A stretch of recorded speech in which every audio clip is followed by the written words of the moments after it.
Halo mimbar Intelek Lovers, kembali lagi dengan saya di channel saya. Terima kasih buat Bapak Ibu yang terus mendukung channel ini. Jangan lupa untuk terus mendukung channel ini dan tonton video ini dengan cara mengklik tombol subscribe, like, share, dan komen. Dan biasakan untuk menonton video-video saya sampai full.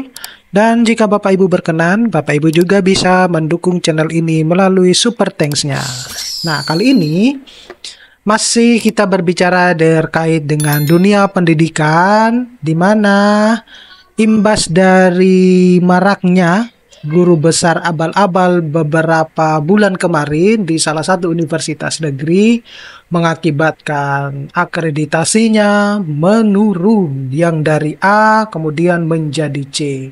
Nah, tentunya pada saat mereka mengusulkan menjadi guru besar yang mungkin ya tidak terkontrol waktu itu, mereka mungkin tidak pernah berpikir sedikit pun dampak negatif yang akan ditimbulkan ketika pencapaian guru besar dalam sebuah universitas atau institusi itu dilakukan dengan cara-cara yang tidak benar.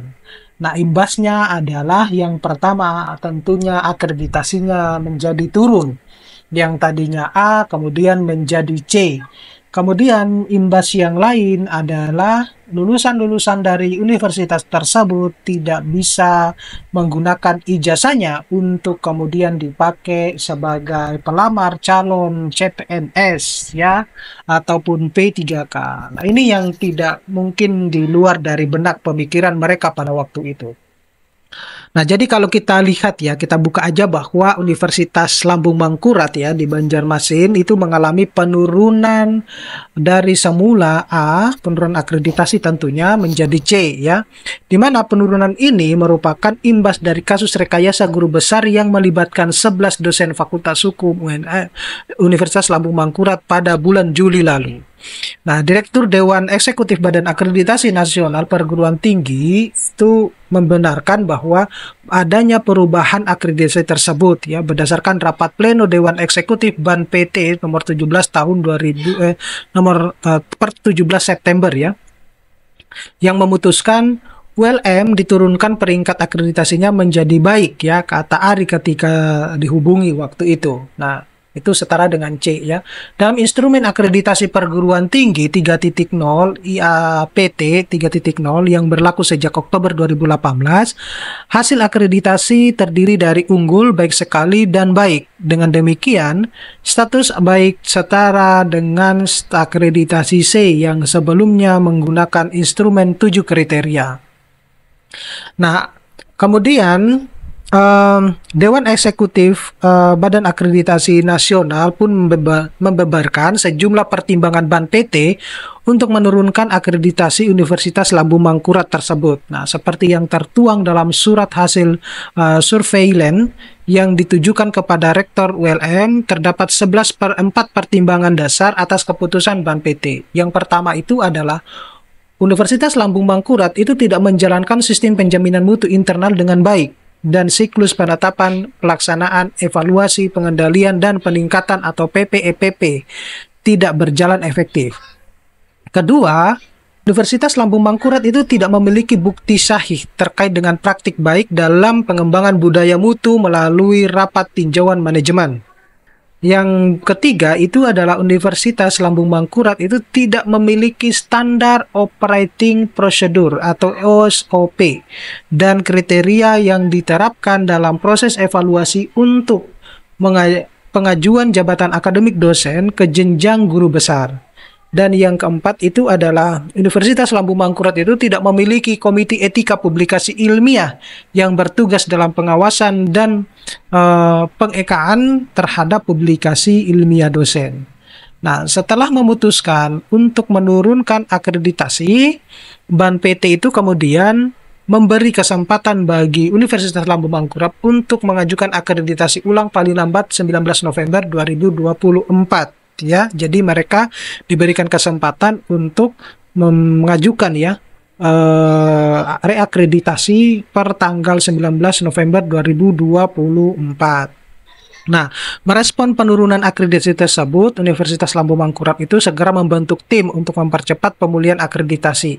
Nah, kami ini sudah menerima ya, di mana Universitas Lambung Mangkurat itu sudah menerima suratnya dan menindaklanjuti saat ini dengan segera agar memulihkan status akreditasi tersebut ya. Kenapa demikian? Karena ini akan bisa berdampak buruk ya, terutama kepada mahasiswa yang sudah lulus, sehingga ijazah-ijazahnya yang tadinya akan dipakai untuk melamar menjadi calon CPNS akhirnya tidak bisa dipakai gitu ya. Nah, salah satu yang membentuk tim akreditasi institusi nasional IATPI itu adalah wakil rektor 1 ya dalam bidang akademik ya, yang sudah dihubungi per 27 September 2024. Nah, di mana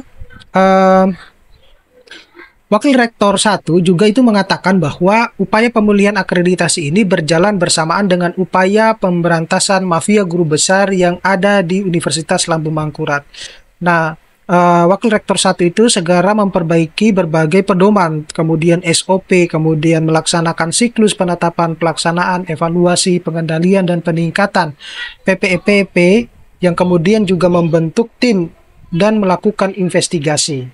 Nah, itu yang berdasarkan dari di mana kalau kita lihat ya, ada 11 dosen di Fakultas Hukum Universitas Lambung Mangkurat yang terbit di harian Tempo ya, majalah Tempo edisi 7 Juli 2024 itu, di mana ke-11 dosen Fakultas Hukum Universitas Lambung Mangkurat itu diduga melakukan rekayasa syarat permohonan guru besar, di mana rekayasa ini salah satunya dilakukan dengan mengirimkan artikel ke jurnal-jurnal predator. Nah, jadi penting bagi sebuah universitas atau institusi itu harus membentuk yang namanya atau memiliki yang namanya Komite Etika Publikasi Ilmiah, di mana Komite Etika Publikasi Ilmiah ini itu bertugas ya dalam pengawasan dan pengekaan penegakan terhadap publikasi ilmiah dosen. Itu penting banget gitu, karena